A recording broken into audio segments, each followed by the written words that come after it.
Meu nome é Fred Mosh, terráqueo, brasileiro e mochileiro ufológico. Eu e minha equipe vamos em busca de diferentes fenômenos extraterrestres.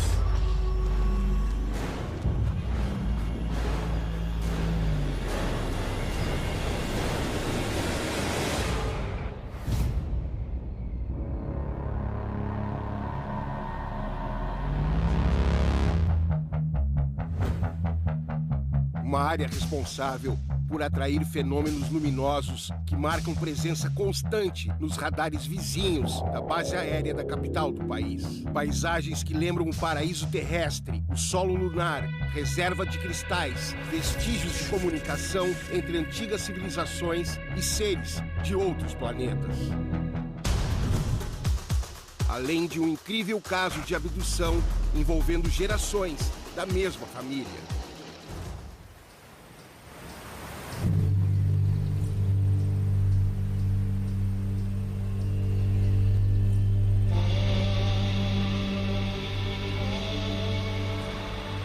Uma jornada dividida em 3 partes. A capital do país, que guarda arquivos secretos militares, desenhos de milhares de anos de um sítio arqueológico e, finalmente, uma região cheia de energia que atrai fenômenos ufológicos. E para que a aventura não fique pelo meio do caminho, às vezes é preciso um pouco mais do que uma simples vontade.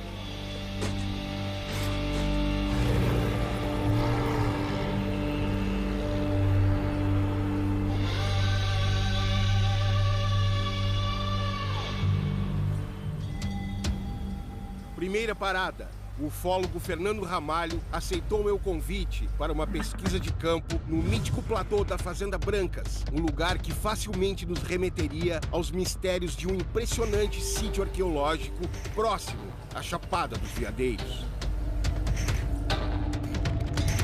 A Chapada dos Veadeiros é um dos principais hotspots do Planalto Central, né? Então, a gente usa a prática aqui do recolhimento de dados e, né, essa região aqui muito antiga, né, uma região de 300 milhões de anos. Então, isso aqui é exatamente de onde surgem os dados que são captados pelo governo, né, pelos militares, enfim.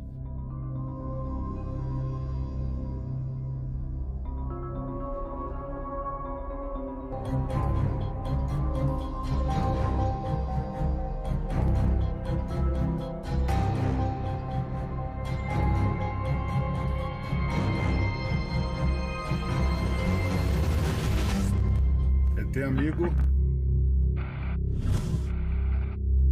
Operação Prato é o codinome de uma das mais famosas ações militares ufológicas da história. Uma série de atividades secretas realizadas nos anos 70 na Amazônia brasileira. E um dos protagonistas desse episódio é o respeitado ufólogo brasileiro, editor da revista UFO e diretor nacional da Mutual UFO Network.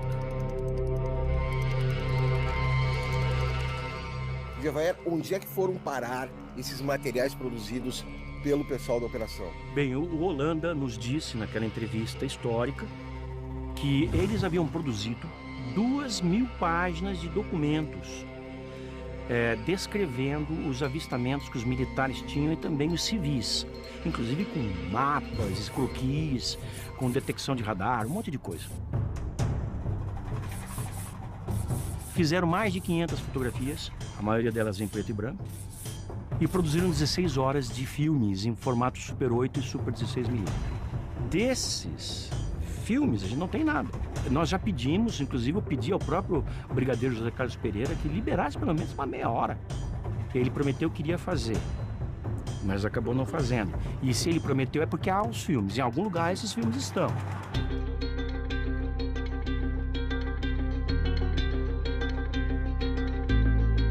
Bom, aqui são grandes arquivos da Ufologia Nacional, estão aqui no Arquivo Nacional. Sim. A gente tem casos da Operação Prato, a grande Operação Prato, temos casos da Noite Oficial dos OVNIs, em 1986, temos aqui as fitas com os áudios dos pilotos. Os áudios. Isso estava aqui já há muito tempo, mas só agora veio a público.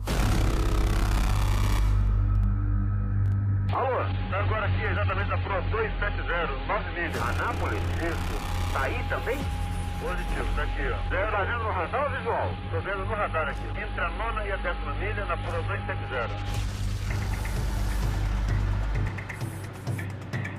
Em 19 de maio de 1986, 21 OVNIs foram detectados nos radares do Centro Integrado de Defesa Aérea, com sede em Brasília. A revoada durou cerca de 3 horas e cruzou os céus de Goiás, na região de Alto Paraíso, São Paulo, Rio de Janeiro e Paraná.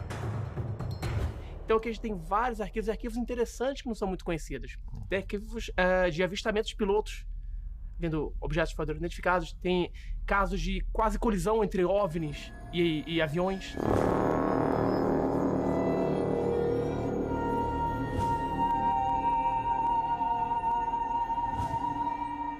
Então, aqui tem uma gama muito grande de arquivos e importante, o Arquivo Nacional está aberto a receber qualquer tipo de documento original.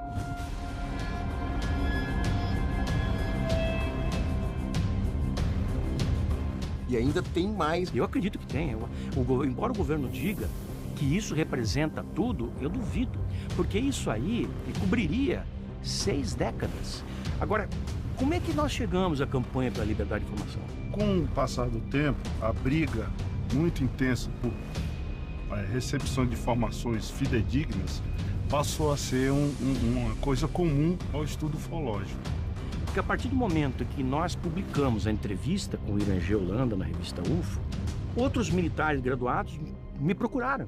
E eu comecei a entrevistar muitos militares no Brasil e por toda a América Latina. Com esse relato, ele disparou um processo que até hoje ele é irreversível, né? Para isso fizemos a campanha UFOS Liberdade de Informação já. E foi através dela que nós conseguimos fazer o governo entregar até agora 10 mil páginas de documentos que até então eram secretos, dos anos 50 a 2010, que estão no Arquivo Nacional.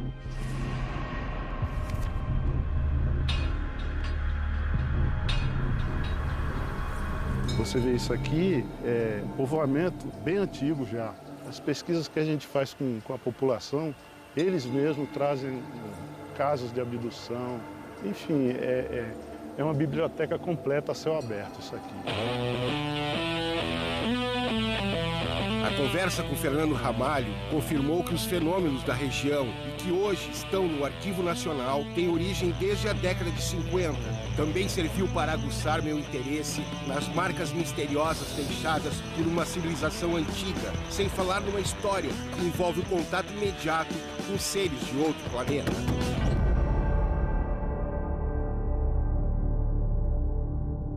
A maioria dos relatos do Arquivo Nacional são avistamentos de OVNIs a partir de aeronaves civis e militares. Mas um deles, que não está catalogado em qualquer documento, é nada menos que o contato direto e recorrente de uma mãe e seus filhos com seres de outra dimensão. Aí os crianças estavam brincando do lado de fora, quando de repente eles entraram em pânico. Que uma luz tinha seguido eles e que tinha atravessado telha e que tinha tentado pegar eles. Aí eu tive a feliz ideia de pedir para eles desenharem em separado o que eles tinham visto.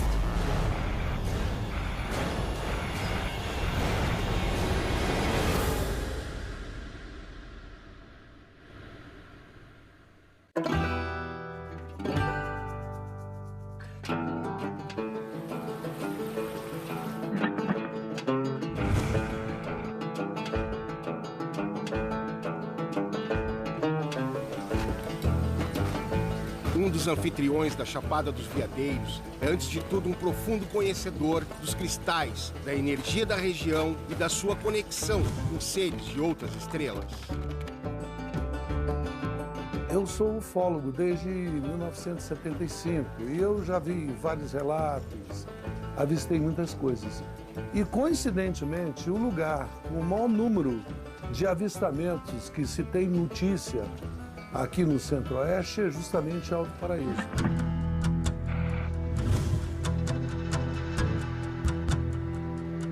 Eu sei que tu é um especialista em cristais e que tu tens uma teoria também sobre seres que têm uma base aqui. Chapada, existem 3 grandes no mundo. As 3 grandes chapadas que existem no mundo estão no Brasil. É a Chapada Diamantina, Chapada dos Guimarães e a Chapada dos Veadeiros.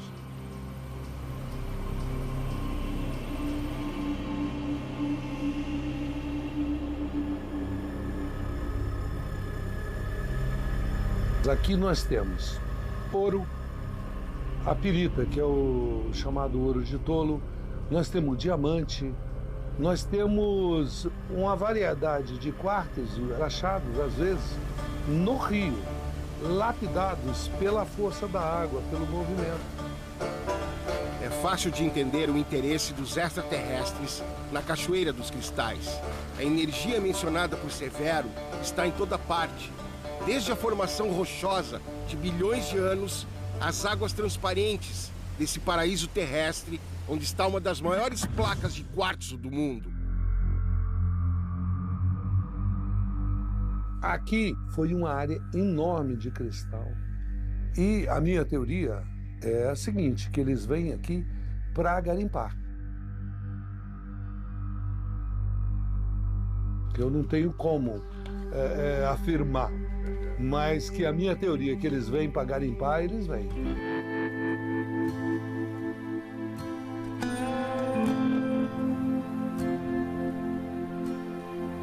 A Chapada dos Veadeiros não é apenas um lugar energético propício ao avistamento de OVNIs, mas uma região que também atrai pessoas conectadas desde muito cedo à energia de seres de outras dimensões. Susan, me conta o que aconteceu contigo em Jundiaí.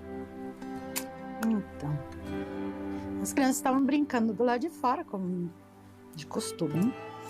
Eles estavam acostumados, foram nascidos ali, então brincavam à noite, não tinha o menor problema. De repente, eles entraram em pânico, que uma luz tinha seguido eles, e que tinha atravessado telha, e que tinha tentado pegar eles.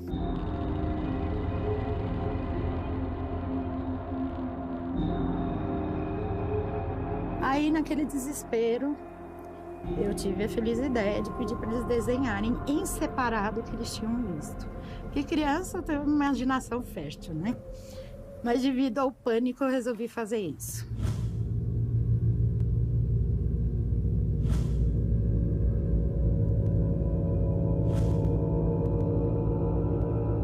Bom, desenharam exatamente a mesma coisa. Que idade eles tinham? Entre 6 e 7 anos. Como é que elas começaram a te falar sobre o que estava acontecendo e como é que tu começou a relacionar isso a um contato extraterrestre?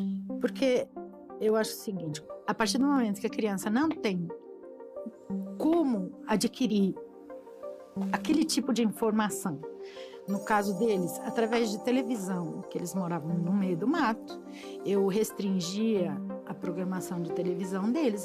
Então eles não tinham de onde tirar esse tipo de informação, de filmes, ou de minisséries, ou de desenhos, lá que fosse, que uma luz ia levá-los e que ele estava sendo colocado dentro de uma nave, que ele tinha estado dentro de uma nave, que ele tinha sido levado para dentro de uma nave, que ele tinha tido contato com seres que tinham passado informações para ele. Uma criança de 6, 7 anos, isso não é totalmente fora do contexto.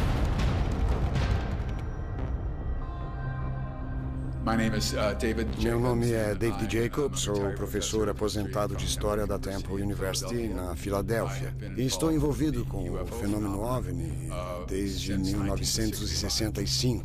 Então, posso dizer que quase toda a minha vida adulta foi estudando OVNIs, especialmente as abduções.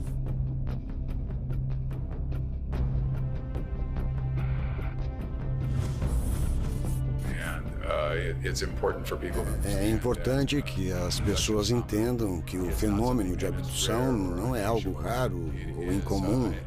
Ele acontece em todo o mundo, o tempo todo. E, na minha opinião, é o aspecto mais importante das pesquisas sobre OVNIs.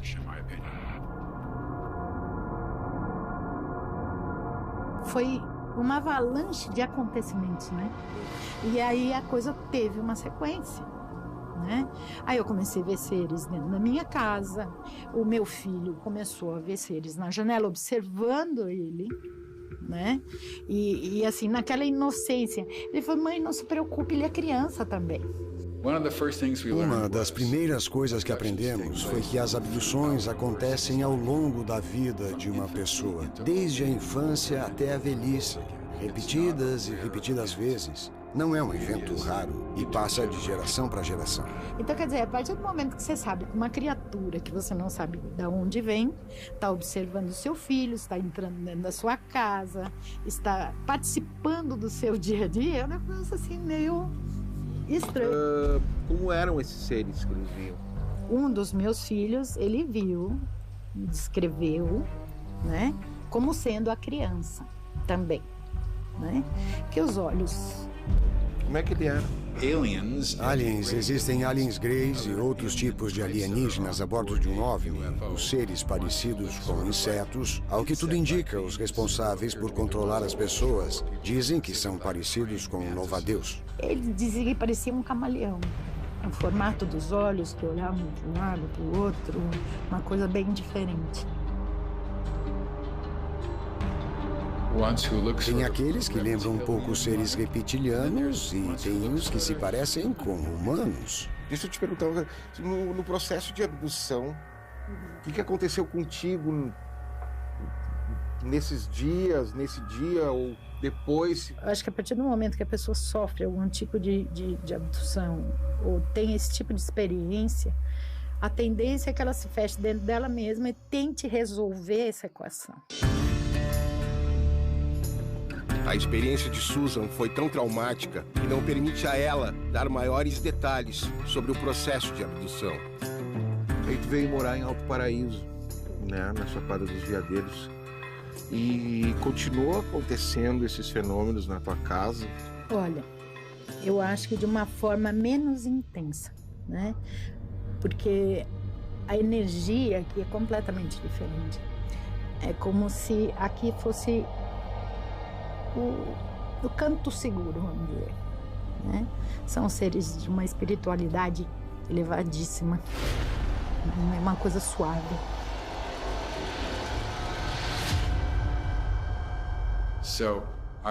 Então, eles vivem entre nós, andam entre nós aqui? Sim, alguns estão aqui, eu acho. As evidências, infelizmente, nos levam a acreditar nisso. E eu não consigo me afastar dessa ideia.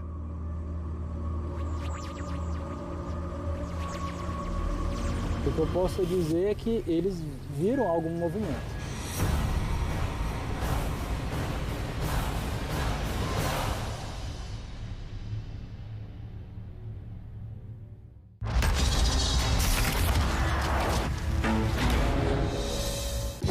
Ah, que bonito. Elegante. Executivo. Eu sou o Marcos. Oi, Marcos, Kate Harper. Casual. Olá. Radical. E não gostei das margens. Relaxado? Progresso, hein? Ótimo, sim, estamos. Tá indo Isso bem. é demais. O estilo muda, mas o Marcos continua o mesmo. O Sócio, toda quarta. No History. Oferecimento: pós-graduação com aulas objetivas. Business School São Paulo. Direto ao business. O que eu quero em um hotel? Bom, depende. Numa viagem de negócios, eu quero ficar online e depois desconectar. Para passear no final de semana, eu quero uma boa localização e tomar um belo de um café da manhã. Férias na praia. Cada viagem é única e o seu hotel também deveria ser. Com o Trivago, você escolhe exatamente o que quer para sua estadia e encontra o seu hotel ideal. Hotel Trivago. O Fogo de Chão traz opções para todos os momentos. Conheça o Fogo Gourmet com variações para o seu almoço ou jantar. Escolha o seu a partir de R$ 49,90. Somente no Fogo de Chão.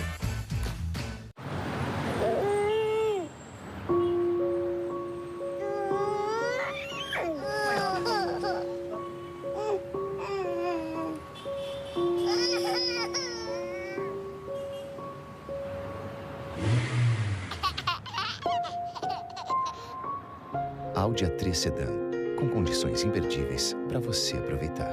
Audi, emoção desde a primeira volta.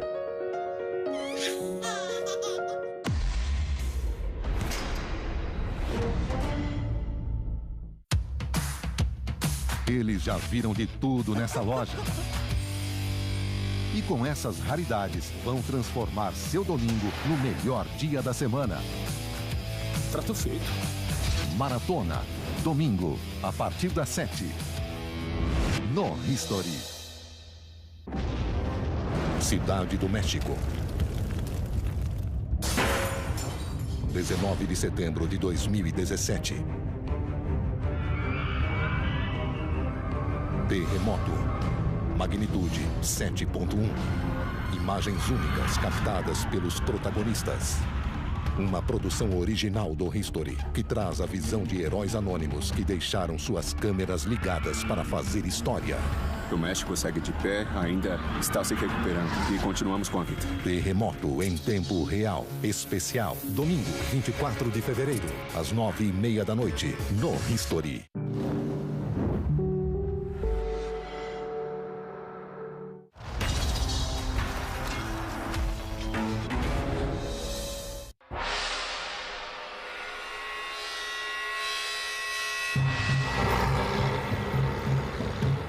Povoado que guarda segredos de milhares de anos, desenhos escavados na pedra, os chamados petróglifos, figuras que representam os astros celestes e talvez naves espaciais em movimento. Verdadeiras obras de arte que podem ser fruto do contato de nossos ancestrais com civilizações de outros planetas. Por volta de 1970, alguns pesquisadores da Universidade Federal de Goiás, junto com uma missão franco-suíça, chegaram aqui na região e identificaram que esse lajedo, o Erenito, ele tinha algumas inscrições que não eram comuns, daquela época, que era coisa mais anterior, da pré-história. Então as datações aqui, vamos dizer, aqui do Planalto Central, elas giram em torno de 4.000 a 11.000 anos.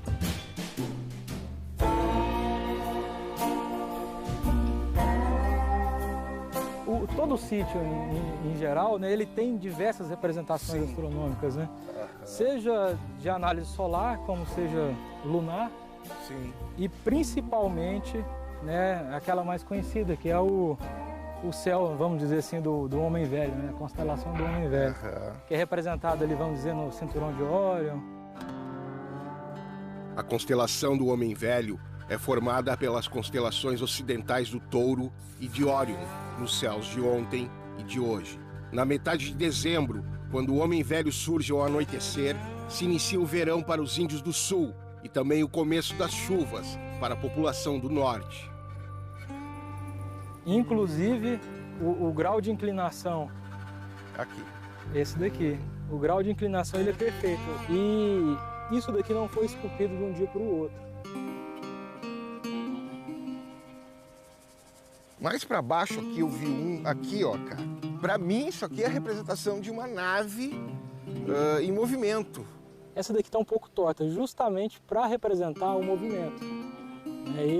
Isso é característico de pinturas rupestres, a representação de movimento, não só de objetos parados. Sim.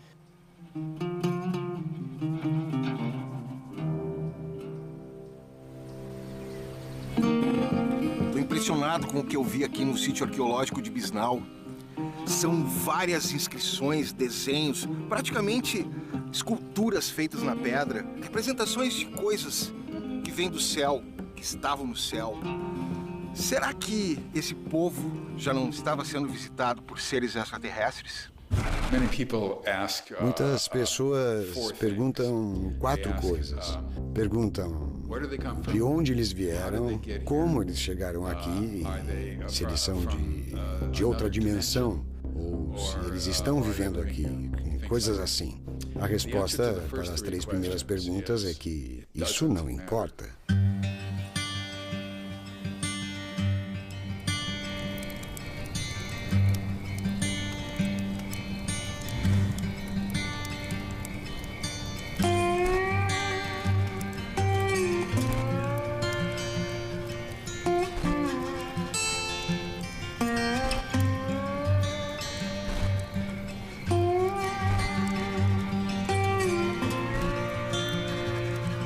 Numa noite perfeita como essa, resolvi olhar o céu em busca de algum OVNI, ou quem sabe apenas de um encontro com a constelação do Homem Velho.